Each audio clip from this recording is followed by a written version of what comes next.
Salut à tous et bienvenue dans Confinement Insight. Aujourd'hui, on a la chance de recevoir Steve Savidan, un très très grand sportif avec une superbe carrière qui va pouvoir nous raconter son confinement au quotidien. Dans un premier temps, comment ça va Steve? Bah, ça va très très bien, hein. Bah, tu connais mon slogan, hein, hashtag toujours au taquet, donc on Toujours. positive au maximum. Toujours au taquet en faisant pas mal de sport. D'ailleurs, tu sors d'une séance là, non? Ouais, je sors d'une séance, en fait, j'ai monté un petit truc rapidement avec des potes. Tous les matins à 10 heures, je fais une séance live au travers d'un petit jeu de loi que je fais le matin ou la veille. Et je casse les dés et ça donne la séance entre 5 et 6 exercices. Donc on part pour une séance qui dure entre une demi-heure et 45 minutes tous les matins à 10 heures. J'ai vu aujourd'hui gainage, montée de genoux notamment. Ouais, ouais, parce qu'en fait, hier, bon, on va dire, le hasard a fait que hier, on est renforcement que du bas, travail du bas. Donc, ce matin, bon, on est déjà à la quatrième séance. Et donc, ce matin, c'était gainage haut du corps et les bras. Et à côté du sport, qu'est-ce que tu fais d'autre du coup pour occuper tes journées? Alors, bah, c'est vrai que moi, l'histoire, elle s'est arrêtée avec Cholet début février. Voilà. Et derrière, je m'étais inscrit très rapidement. Voilà, j'avais pris connaissance en fait de certains outils qui me manquaient sans doute, ou en tout cas où j'avais besoin de m'améliorer, et sans doute dans la préparation mentale. Et je m'étais rapproché du centre de formation, les nouvelles formations, qui propose voilà du e-learning, parce que même si on n'était pas encore confiné, je ne sais pas pourquoi, je sentais que j'avais besoin de faire des choses de chez moi. En tout cas, je ne pouvais pas me déplacer. Et bah voilà, je suis parti sur la préparation mentale, maîtriser la préparation mentale sur un module en e-learning. Et donc, ça, c'est une première partie. Deuxième partie, je participe aussi au micro-learning de Miguel Delcourt. Vous pouvez regarder sur les réseaux sociaux, c'est super sympa. C'est des micro-learning qui durent entre 15 et 20 minutes. C'est pour aller, j'allais dire, au fond de la connaissance des différents réseaux sociaux. Donc, en ce moment, c'est LinkedIn. Donc, voilà, j'ai un profil LinkedIn, Instagram et puis Twitter. Donc, ça donne un petit peu des outils et en tout cas de savoir qu'on peut vraiment améliorer nos réseaux sociaux, alors sportifs, en activité et surtout sur l'après, sur la reconversion. Donc En tout voilà, cas, ça fait des. Et j'allais on dire peut- plus l'activité donc sportive en général, parce que je fais quand même pas mal de sport dans la journée. J'essaye au maximum de faire ça vraiment que chez moi. Mais bon, j'ai la chance et je sais le reconnaître, je sais que j'ai la chance d'avoir un jardin, donc je pratique le sport dehors avec les enfants. Et puis bon, ben, mon épouse, on s'est donné chacun nos tâches. Mon épouse s'occupe de tout ce qui est scolaire et moi, je m'occupe des activités sportives. on voit que tu es très actif sur les réseaux sociaux. C'est pourquoi toujours au taquet, tu l'as sorti il y a combien de temps cette expression? Parce que Bah, en ceux qui fait, suivent sur les réseaux, ils l'entendent tous les jours et ça donne de la bonne humeur, ça donne de la joie. Et je t'en remercie parce que même moi, j'en ai profité lors de mes footings pour te mentionner. Donc, ouais. raconte-nous un peu l'histoire de Toujours au taquet. Bah, en fait, ça fait toujours, ça fait très, très, très longtemps où, voilà, c'est parti en fait de blagues entre guillemets avec mes potes et qui me disaient, mais Steve, franchement, mais voilà, quoi, t'es toujours au taquet, quoi. Et puis, en fait, c'est parti de ça et puis de la phrase. Et puis, je l'ai entendu vraiment à des personnes qui n'étaient pas du tout dans les mêmes réseaux professionnels l'entendre la même chose. Et je lui dis, mais attends, mais c'est un truc. Et puis j'avais commencé en fait sur Twitter et avec le hashtag, toujours au taquet. Et puis bah, je sentais que ça avait pris. Et puis bah, c'est devenu, ouais, depuis, on va dire, une petite dizaine d'années. Une petite dizaine d'années, c'est devenu un peu mon slogan, en ayant déposé même le hashtag toujours au taquet, en ayant aussi peut-être un projet. Alors, ça, c'est un peu plus longtemps, mais peut-être de lancer peut-être une gamme de vêtements parce que je me dis, bah, c'est simplement voilà une certaine attitude à mettre en place. C'est pas spécialement un slogan ou c'est vraiment une attitude. J'essaye de toujours positiver et de voir en tout cas le bon côté des choses. Et on a vu également que ce midi, tu t'es mis à la cuisine également. Il y avait des saucisses au Ouais. ça. Bon, ma femme est d'origine antillaise et bah, tout à l'heure j'étais avec Cinéma Pongol, Fred Piquion, tous mes potes antillais et qui me disaient ou de la Réunion et je leur disais bah, allez cuisine challenge et ma femme a fait la base et le plus important c'est la sauce. Moi j'ai fait juste cuire les saucisses, le riz et mixer tout ça. Donc on s'est régalé ce midi. Et est-ce que tu as eu le temps, malgré toutes tes activités, de faire le PQ Challenge comme tous les footballeurs en ce moment? Oui, oui. Bon, moi je l'ai amélioré. J'ai fait le PQ Challenge bicyclette. Donc, je l'ai fait. On s'est tapé un délire. tout au début du confinement, on a vu tourner le truc, on s'est dit, bah, on va le faire avec les enfants. Et puis voilà, quoi, ça s'est fait. Bah voilà, on est dans la mouvance. De toute façon, on est tous, je pense, vraiment connectés ou hyper connectés en ce moment. Et bah voilà, on voit tourner énormément de choses. Et puis bon, il y a des choses qui sont plus ou moins drôles.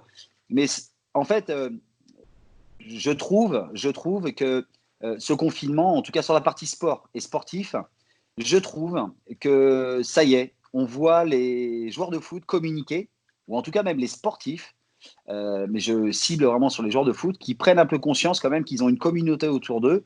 Et il faut qu'ils la cultivent, qu'ils l'éduquent par rapport à quel message ils veulent passer. Donc là, comme ils sont confinés, ils ne sont pas sous le message et sous l'entité du club. C'est eux et que eux. Donc en fait, bon voilà, avec Miguel, justement, avec Miguel Delcourt, on travaille aussi là-dessus sur l'apprentissage et les axes d'amélioration que les sportifs de haut niveau, pendant leur carrière ou après, comment ils peuvent vraiment être beaucoup plus positifs dans l'utilisation de leurs réseaux sociaux. Parce que ils sont tout seuls là. Ils sont tout seuls et qu'est-ce qu'ils font? Les gens, ça les intéresse, pas que simplement dans un stade. Donc il y a une sorte de paradoxalement, pendant le confinement, on est tous plus ou moins chacun éclaté un peu chez soi, mais avec les réseaux sociaux, il y a une proximité qui se recrée. Et on le voit très bien, puisqu'il y a les apéros, FaceTime, WhatsApp, et on se rend compte qu'au final, pardon, pas au final, mais en tout cas, une des phrases que Miguel me rabâche et rabâche à longueur de conférence, c'est que plus il y a de digital, plus il y a d'humain. Ce qui est au départ un paradoxe, mais on se rend compte qu'il y a énormément d'humains dans tout ce qu'on fait tous les jours, même au travers des réseaux sociaux. Et je te remercie parce que moi, je te suis depuis un bon moment et je voyais l'humain assez rapidement chez toi. C'est que tu faisais des footings quasiment au quotidien et que Ouais. pendant ces footings où tu aurais pu, comme d'autres sportifs, être concentré sur le plaisir de courir, tu prenais ton téléphone pour partager avec nous et ton activité. Et je trouve que c'est Bah, quelque chose, comme tu soulignes, et c'est très important le digital, que pendant ce confinement, il y a quelques sportifs, pas encore tout le monde, qui s'y mettent de plus en plus. Et c'est vrai que c'est important de le souligner. Et tu dois le voir justement avec Miguel, comme tu dis, que ces sportifs-là ont une communauté et ouais. que on les suit notamment pour leur performance au quotidien, mais avoir aussi l'opportunité de pouvoir échanger avec eux. Et on voit Ouais. également chaque soir Bah oui. beaucoup de lives Instagram qui Ouais, sont écrits par des joueurs. carrément. Alors après, justement, bon, la politique du moment, c'est entre Benzema et Giroud. Voilà, bon, c'est le truc du moment. Bon, voilà. Plus il y a d'images, plus il y a de live, plus il y a d'erreurs. Donc ça, on va dire que dans la masse d'informations, il faut savoir en faire un tri. Mais je vais même aller encore plus loin. Je vais même aller encore plus loin. On m'a reproché, il y a quelques années, quand j'étais entraîneur à Arcachon, de partager mes séances avec les réseaux sociaux et avec ma communauté. On me l'a reproché. On m'a dit non, mais tu sais, quand tu es entraîneur, il faut savoir garder ça de part de mystère. Mais en fait, c'est ce que j'ai expliqué à certaines personnes. Il n'y a pas besoin d'avoir du mystère. Tout simplement, c'est que moi, je communique avec ma communauté, mais je communique aussi avec mes joueurs en direct. Aujourd'hui, il faut s'apercevoir que les joueurs, parce que je vais faire le lien avec les entraîneurs d'aujourd'hui, je prétends être, sans prétention, mais je prétends être un entraîneur 2 points, voire 3.0. C'est-à-dire qu'on a un public qui utilise les réseaux sociaux en permanence. Alors, en fonction de sa sensibilité et son âge, soit on est facile avec les réseaux sociaux, avec son utilisation, mais en tout cas, on me le disait, on me disait, bah, Steve, c'est pas normal, même ton adversaire, il pourrait éventuellement regarder tes séances et puis se caler et se copier. Et je disais, mais attendez, c'est lui qui doit être un super entraîneur alors. Parce que s'il arrive et s'il a la capacité de pouvoir analyser ce que je fais en séance, c'est que c'est un très bon entraîneur. Donc si c'est un très bon entraîneur, j'ai envie de me dire, il n'a pas spécialement besoin de ça. Ça sera un outil, ça sera un rajout à son expérience. Mais en tout cas, moi, dans mon expérience que je vivais avec mes joueurs, je trouve que ça donne c'est pas une certaine proximité, c'est que ça casse certains codes. Donc, quand on prend le mix de tout ça, on se rend compte qu'à aujourd'hui, entraîneur de Ligue 1, Ligue 2 compris, allez voir national, je lance un quiz. Combien d'entraîneurs sont actifs sur les réseaux sociaux? Et là, je rajoute une parenthèse. Combien d'entraîneurs français? Parce que la plupart des entraîneurs étrangers sont tous sur les réseaux sociaux. Donc après, quand on me dit on a du mal à s'exporter, bah peut-être que ce petit onglet, on ne sait pas l'utiliser. On a ce vieil adage un petit peu de dire vivons heureux, vivons cachés. Ouais, mais aujourd'hui, dans la, j'allais dire dans la pluralité du média, savoir utiliser sa communication propre est super important parce qu'il faut savoir la maîtriser. Donc, c'est tout un cheminement à travailler là-dessus. Et je pense, alors souvent on entend dire pendant cette période de confinement, il y aura un avant et il y aura un après. Je parle vraiment spécifiquement sur le sportif, sur le monde sportif et sur les entraîneurs de foot, parce que toutes les autres disciplines, bizarrement, ils y arrivent tous et ils y sont. Mais nous, on a un problème. Donc, il va falloir qu'on s'améliore là-dessus, parce que, outre le fait d'être un bon entraîneur, oui, être capable de manager, être capable d'animer des séances, de créer des séances, oui, ça, c'est pas un problème. Mais quel est ton pouvoir de communication et quelle est ton utilisation? Donc voilà, il y a tout un travail à faire. Et j'invite honnêtement toutes les personnes qui ont cette réflexion de m'approcher, d'approcher des personnes qui sont aptes à pouvoir répondre à leurs questions. Mais en tout cas, voilà, je pense que l'entraîneur 2.0 ou 3.0, c'est aujourd'hui. En tout cas, ce que tu as fait. C'est un long sujet, hein. Non, non, mais ce que tu as fait, je rebondis là-dessus par rapport à Arcachon. Et je pense que les personnes de la région, notamment au niveau des Landes, étant passionné de Biscarrosse, moi étant plus jeune, j'y allais beaucoup. J'ai pris plaisir et je pense que beaucoup de personnes de la région ont dû en entendre parler parce que forcément, des personnes devaient te suivre et ça a dû paraître dans les journaux de la région. C'est que tu as mis en avant un club qui n'avait pas forcément de médiatisation. Arcachon actuellement joue en quelle division? National 3. Donc, tu as permis quand même à un club de National 3 de mettre en De, avant. de Mettre en avant. rayonner. Le terme, c'est rayonner. Voilà, c'est ça. Et, C'est que, et en fait, il faut comprendre que il y a eu un sujet là, qui est sorti dernièrement, oui, par rapport aux différents plans que la Fédé met en place sur le club de demain. Voilà, le club de demain. Mais on n'arrive pas à mettre le club de demain, surtout le club 3.0.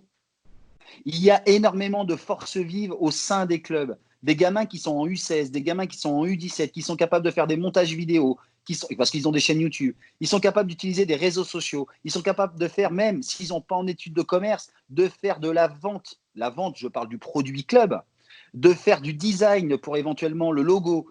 Et en fait, on se rend compte qu'il y a toute une synergie qui se fait au sein du club, ou qui est existante et qui est même latente, mais on ne l'utilise pas. Donc je trouve qu'en fait le club de demain, c'est déjà d'une de faire un diagnostic très fort des forces vives et des capacités de chacun, peu importe leur âge. Parce que les âges, on se rend compte qu'il y a des idées, mais ça fuse, mais dans tous les sens. Et pourquoi pas un club de foot? Merde, un club de sport, c'est pas qu'un acteur social. C'est aussi, pour moi, c'est une start-up, un club. C'est tous les ans, c'est une start-up. Un incubateur, on a la chance, par exemple, moi je voyais ça à Arcachon, mais dans beaucoup de clubs, qui ont on va dire, entre 100 et 500 licenciés, voire plus. Mais le potentiel qu'il y a, quand on prend le licencié en lui-même, les ramifications familiales avec les parents, l'entourage, mais le potentiel qu'un club, c'est extraordinaire.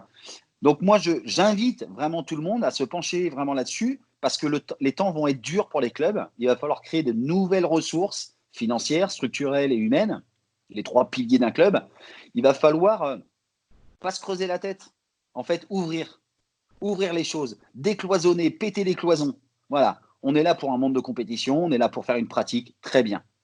Comment la faire? Il y a des gens qui sont spécialisés là-dedans, d'accord. Mais comment on peut s'améliorer? Comment on peut faire savoir? Eh bien, en fait, il y a tout un cheminement. Je pense que demain, les clubs vont devoir, un petit peu à la méthode anglo-saxonne, communiquer vers l'extérieur. Communiquer vers l'intérieur, je dis, c'est déjà fait, même si ça peut s'améliorer. Mais comment on peut communiquer sur l'extérieur? Et donc, ça, c'est l'enjeu de demain. c'est vrai que c'est très important, je trouve, aujourd'hui, avec le monde dans lequel on vit, tout ce qui est réseaux sociaux et communiquer, surtout pour un club. Et tu soulèves des points, et surtout, je reviens sur les entraîneurs français. C'est vrai que sur les réseaux sociaux, t'en as pas. C'est une très bonne question, et j'invite les gens qui vont voir cette vidéo à nous les proposer. À les Mais référencer. Mais moi, je peux te les référencer, je les connais pratiquement ceux qui y sont présents. il y Donc, en a très, très peu. voilà. Et même, ça amène des idées. Moi, j'ai des idées là-dessus, sur l'utilisation. Voilà. C'est quelque chose qui m'a toujours intéressé, hormis la création et les animations de séances. Mais en tout cas, c'est des choses sur lesquelles je me penche et c'est des bonnes pistes de réflexion, en tout cas. tout cas, j'espère qu'on aura la chance de pouvoir retrouver un club et de pouvoir suivre tout ça sur tes réseaux sociaux, que tu n'auras pas de problème et que ça ne sera pas reproché à nouveau parce que moi, je trouve que c'est une chance et ça donne des possibilités à des joueurs de N1, N2, N3 également de se mettre en avant par le Eh biais de oui, tes séances et de tes vidéos. bah, c'est exactement le but. C'est qu'on est dans une unité. On est ensemble, on est plusieurs, mais on est dans une unité, dans un objectif commun. Voilà, voilà, je trouve qu'il y a énormément de choses sur lesquelles c'est vraiment positif sur la partie entraîneur. Et je te vois justement avec des écouteurs dans les oreilles. Est-ce que tu fais des séances avec de la musique ou Oui, avec de la alors musique? j'ai eu la déception ce matin, en fait, et hier. Je pensais qu'hier c'était une erreur de flux, mais ce matin j'ai eu ça. En fait, je ne sais pas comment ça se passe, mais sur les réseaux sociaux, en fait, ce qui est compliqué, c'est que quand on met de la musique sur des lives, je ne sais pas comment ça se passe, mais bizarrement, ça coince. À un moment donné, ça coince, on est un petit peu arrêté. Donc, il faut que je creuse en fait ce truc-là pour savoir s'il n'y a pas un truc. Mais bon, moi, j'écoute la radio. Voilà, j'écoute souvent Radio FG. Voilà, Radio FG. C'est des radios, je suis assez électro dans son ensemble. Rock, électro, je suis un peu dans cette ambiance. Et puis, bon, en plus, c'est vrai que pour une séance entre guillemets un peu fitness, c'est vrai que c'est un peu plus dynamisant que de faire un zouk love. C'est un autre type de séance. On va te laisser le mot de la fin pour ce numéro de Confinement Inside. En parlant de ce qu'on voit juste derrière toi, peut-être Ah oui. trophée Euh, débuteur, Steve Savidan. Qu'est-ce que tu peux nous euh, raconter sur cette une du magazine aujourd'hui? et ben en fait, c'est la une du mois de février 2007, avec 5 buts inscrits en 4 matchs. Donc, je vous lis, hein, dont un superbe quadruplé en fait contre Nantes, contre Fabien Barthez, quand même le gardien champion du monde. Et j'ai cet honneur d'avoir été le seul pendant toute sa carrière à lui avoir mis 4 buts. Donc j'avais obtenu ce trophée aujourd'hui en France avec Téléfoot, la LFP et tout ça. Et j'étais à Valenciennes à l'époque. Donc voilà, je suis pas très trophée. Moi, je suis pas très trophée. Les trophées en général, c'est les enfants qui, bon, en tout cas mon fils et mes 2 fils qui les ont un peu dans leur chambre. Moi, je suis pas très trophée. Je suis plus photo de famille, photo de potes, photo d'amis, photo de moments, voilà. Mais ça, en fait, c'est ouais, bah voilà, ça se garde. Voilà, ça se garde, on va dire. C'est un très beau souvenir en tout cas, j'imagine pour toi. Oui, bah oui, c'est vrai que la victoire avec Valenciennes à Nantes, c'est vrai que ça avait été super, mais comme énormément de très très très bons souvenirs. De toute façon, je me force pas à être positif. J'ai que de très très bons souvenirs dans le foot. Même ceux qui paraissent au prime abord compliqués, ça a toujours été des très très très bons souvenirs. Et j'en discute avec mon grand en ce moment, et je lui dis, bah voilà, voilà, j'ai 41 ans, on peut me reprocher énormément de choses, que je suis quelqu'un d'excessif, que je suis quelqu'un un peu déroutant. Il y a, par contre, il n'y a pas grand-chose sur lequel on peut me reprocher sur la franchise, sur le don de soi et sur mon engagement. Voilà, je suis toujours au taquet dans tout ce que je fais. Je suis quelqu'un d'honnête, de persévérant et déterminé. Et toujours au taquet, justement, pour finir, est-ce que tu as un message à faire passer pour les personnes qui sont confinées et surtout pour le personnel soignant? Est-ce que tu as un message? Oui, bah, moi, déjà d'une, bon, c'est ce que je mets le matin dans mes vidéos, parce que j'ai des potes, j'ai des amis qui sont justement dans le personnel soignant, qui sont dans des corps de métier très spécifiques et aujourd'hui qui travaillent. Ce matin, j'avais un message pour les éboueurs que j'ai croisé ce matin en sortant ma poubelle. J'ai été éboueur pendant un laps de temps à Angers, au début de ma carrière. Voilà, il y a aujourd'hui, en fait, on se rend compte aujourd'hui qu'il y a des gens qui sont indispensables à notre vie de tous les jours et qui ne sont pas mis en avant. Alors oui, le personnel soignant, le personnel de sécurité, le personnel j'allais dire, de bien commun, ou je ne sais pas comment ça pourrait se dire, mais en tout cas, qui font que la vie tourne. Il y a toutes ces caissiers, tous ces caissières, il y a toutes ces personnes qui travaillent dans les supermarchés, dans les supérettes, qui font que ils sont ouverts. Il y a toutes ces personnes de premier service, voilà, qui sont premier service de la vie de tous les jours, qui sont là. Et voilà, un grand merci à eux. Eux, je sais déjà qu'eux, ils n'ont pas besoin d'un slogan, ils sont toujours au taquet. En tout cas, merci Steve d'avoir pris le temps de répondre à ces questions. Quant à nous, on se retrouve pour un prochain numéro de Confinement Inside.